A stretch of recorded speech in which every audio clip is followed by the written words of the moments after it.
Hello and welcome back to another pregnancy update today. Today I'm talking about my 8th month of this pregnancy, week 31 through 35. Today I'm 35 weeks pregnant. It was not the best month for me. Again, this pregnancy is really taking a toll on me.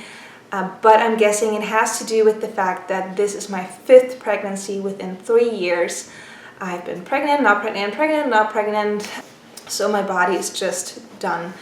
I need a break, my body needs a break, so I will, after this pregnancy, take some time off of getting pregnant because, yeah, I see that my body is struggling and I will tell you all about it right now. So let's do it.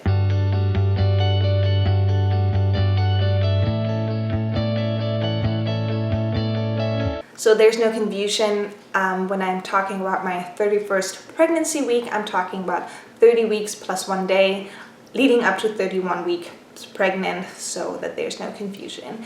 So my 31st week, the symptoms from last time continued. I was really out of breath all the time. You can probably still tell that I'm still struggling with that even just from talking.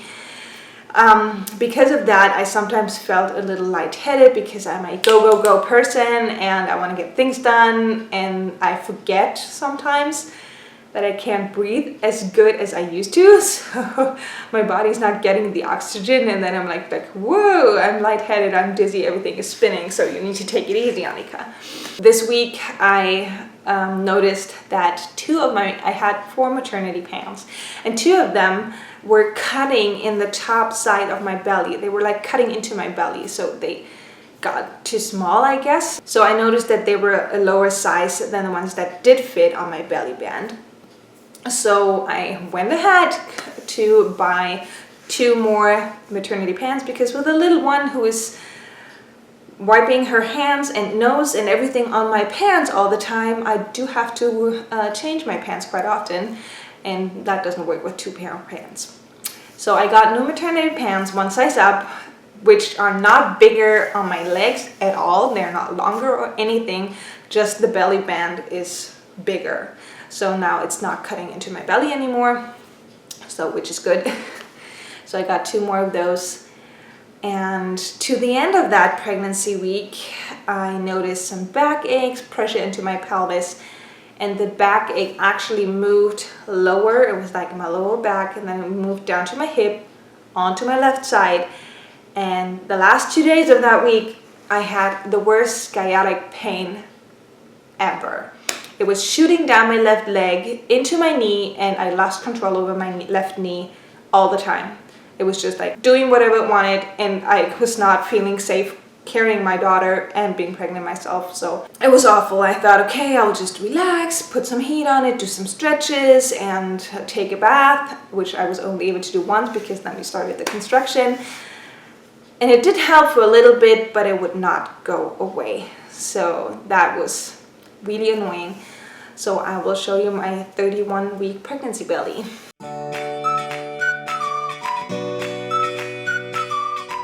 During the 32nd week, those pains continued. They were so intense.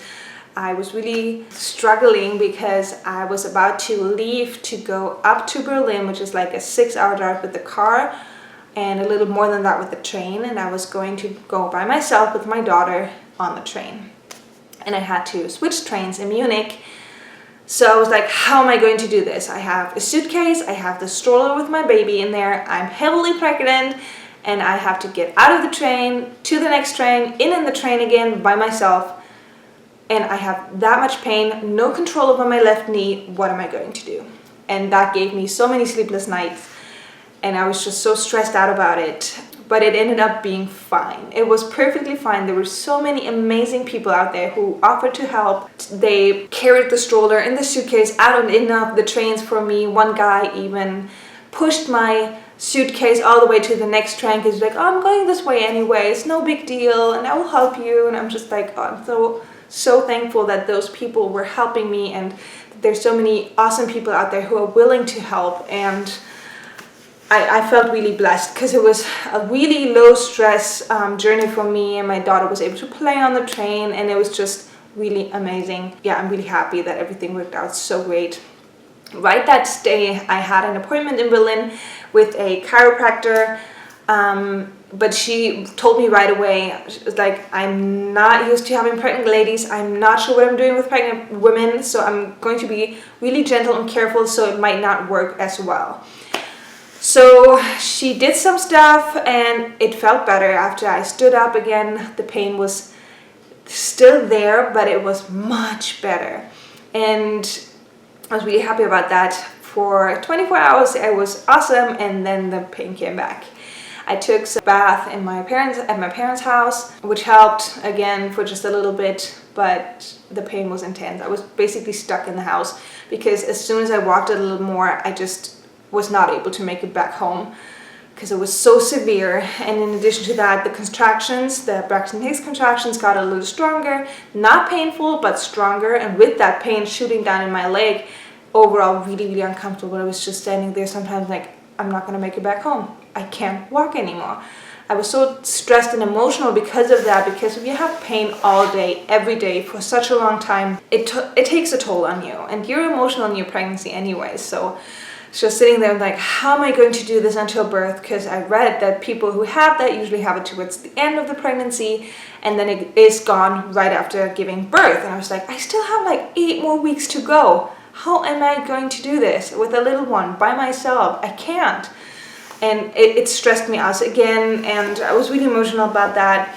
That was not fun. So here's my 32-week baby belly.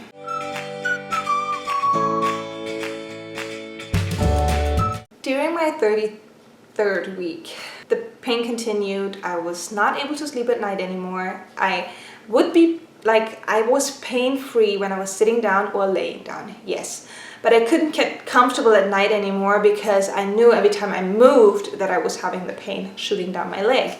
So I didn't want to move. And also my little one was kind of whiny those nights that we were in Berlin, because it was a different room, a different area. So she's not used to that. And she was teething. So yeah, the nights were kind of short and not fun, and I was just getting more and more tired every single day, and more emotional because of that, because of the pain and being so exhausted, and just, yeah, I was not doing well during those weeks. It stressed me out a lot. I drove back home during that week, a 6.5-hour drive with my parents, with the car this time. So that was good. I didn't have to worry about anything. I was just sitting, and while sitting I was pain-free. Just getting in and out of the car was awful, painful, but I did it. And as soon as I got home, I made an appointment with our osteopath.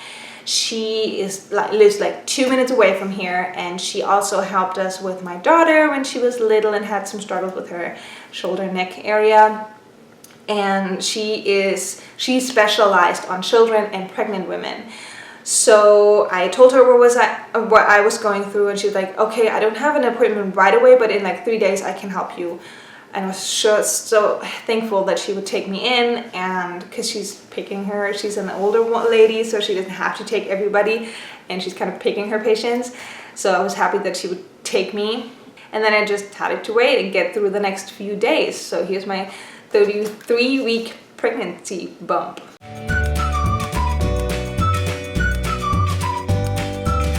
During my 34th week of pregnancy, I had my first appointment with her. She was like doing her stuff, pressing on some muscles, and it was painful, very painful. But she's like, wow, your muscles are so rock hard, and you must be in so much pain. I'm like, yes, I am.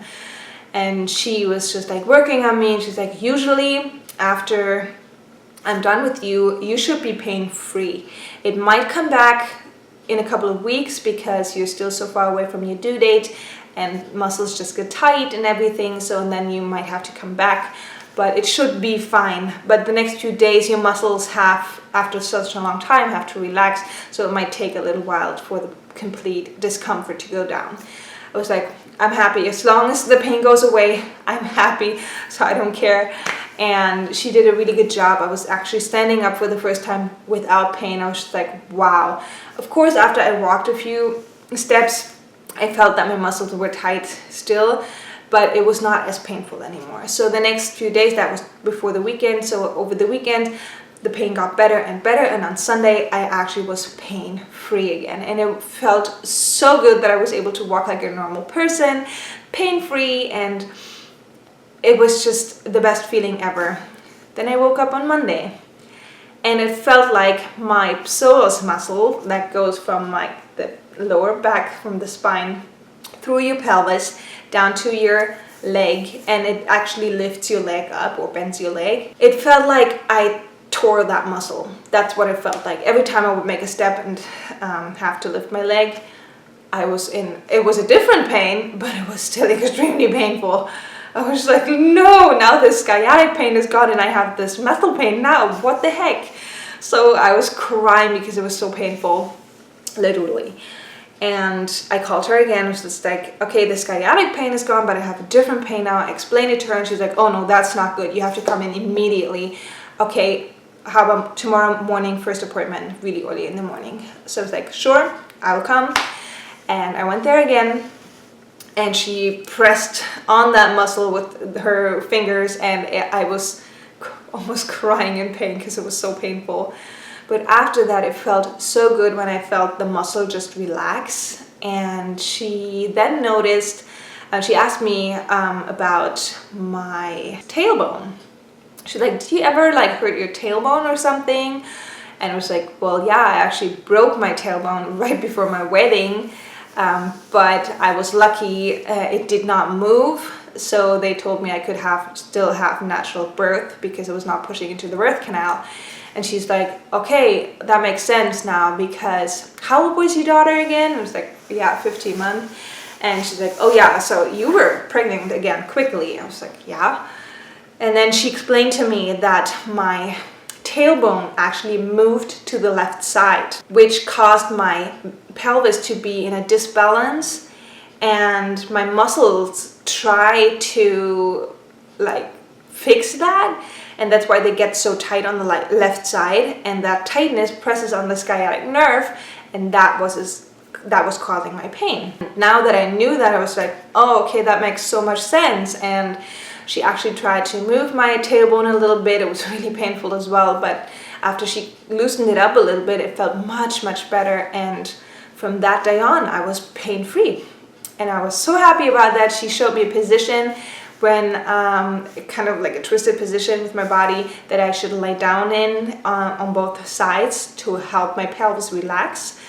And she's like, if you can do it at night, try to do it as much as possible. If not, it's no big deal. But you should try it. So the next few nights I would try to sleep in that position. It was a little uncomfortable, that's why I didn't get much sleep, but I really tried to stay in that position so that I would stay pain-free, and thank God I stayed pain-free. I was really happy about that. Developed because I was so relaxed at this point. My nose started running, and my throat was kind of sore because all this stress kind of fell off of me, and I was just like, ugh. It lasted for 2 days, so my nose and my throat were just 2 days bothering me, and then it was fine. But that was a tough week for me, but an exciting one because I was finally pain-free. So here's my 34-week baby bump.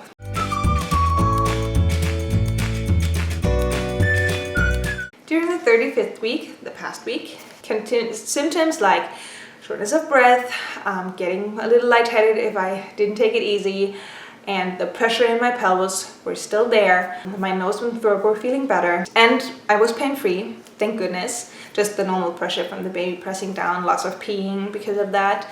I did notice the Braxton Hicks contractions were getting a little more regular, especially we went on this Christmas market on the weekend, and we had to go uphill, quite a deep hill.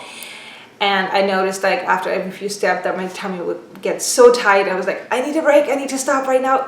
Hold on. It was not painful, it was just really tight and I couldn't walk anymore. So I had to wait until the contraction was gone, and then I could continue walking. I've noticed that my body is preparing for birth with those contractions every day. I do struggle with insomnia.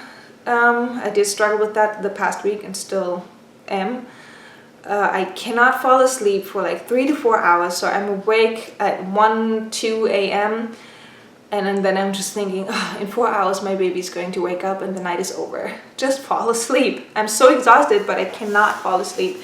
I'm not sure why. Yeah, that's been kind of bothering me this week, because that I look really pale and really exhausted sometimes. My husband was even talking to me like, are you okay? Are you not feeling well? You look so pale. I was like, I'm just tired. I'm really tired. But overall, I feel so good. Like, I'm pain-free. I can do everything now. I prepared all the stuff for the baby this week because I was not able to do that before because of the pain. So I'm happy I got everything crossed off my list finally. And I just enjoy the pregnancy right now. I enjoy the movements of the baby, and you can see those feet and hands poking out, and I'm really trying to soak it all in the last few weeks, now pain-free, and just happy that we are going to meet this little one very soon. We're really excited. So here's my 35-week baby bump.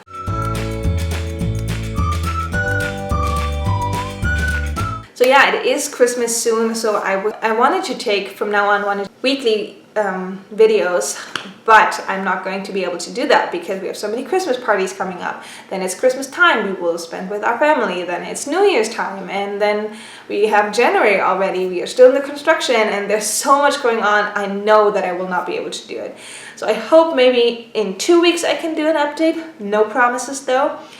And we'll see, go from there. We're really excited to meet this little one. This time we did not get a 3D footage of the baby, so we have no idea what the baby looks like. We are really excited to see the hair color of the baby, if the baby is just as blonde as our daughter, or if the baby has dark hair, and we're just so excited for this little one.